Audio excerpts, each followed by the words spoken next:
Welcome to the Be the Exception educational series. All right, this is day 2 of our challenge, so let's just dive right into it. So let me ask you, what's the most dangerous habit out there? I'm talking about something that's quietly sabotaging your success every single day. And look, you might even be doing it without realizing it. No, it's not smoking, it's not drinking, it's something way more subtle. It's this habit that just kind of infects every office, every home, even our conversations. So what is this habit? Well, I call it peeing on yourself. Yeah, I know. That sounds pretty shocking, right? But stick with me here because it's actually the perfect way to describe wasting your time and your energy on stuff that does absolutely nothing to move you forward. It's like a self-inflicted wound, really, and it all comes down to 3 main culprits.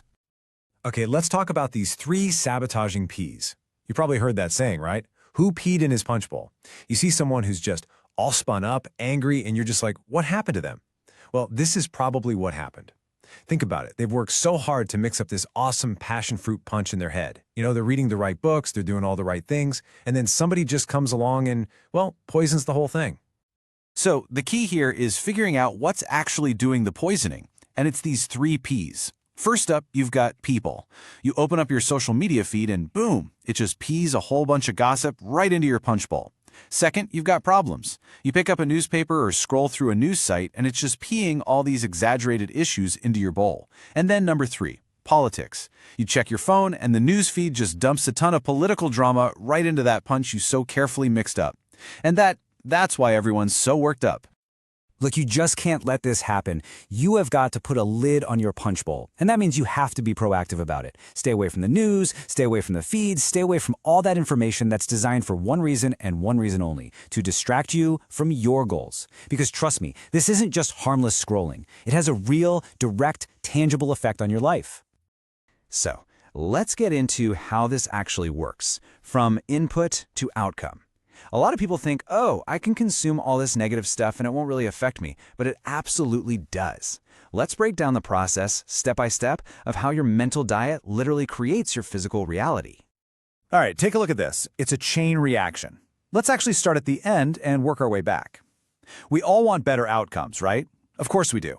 Well, those outcomes, they're produced by what you create.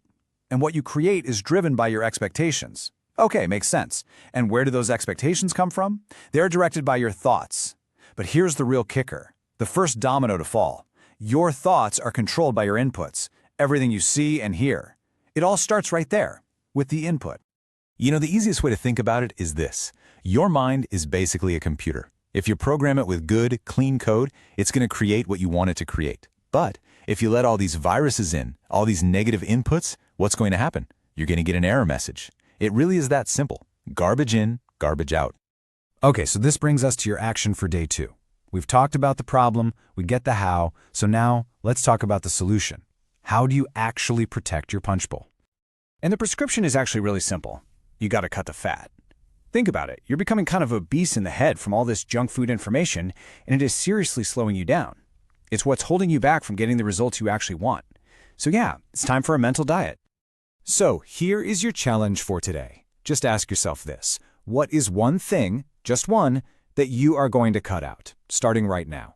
Maybe it's the political rants. Maybe it's the celebrity gossip. Maybe it's that endless doom scrolling about problems you can't even control.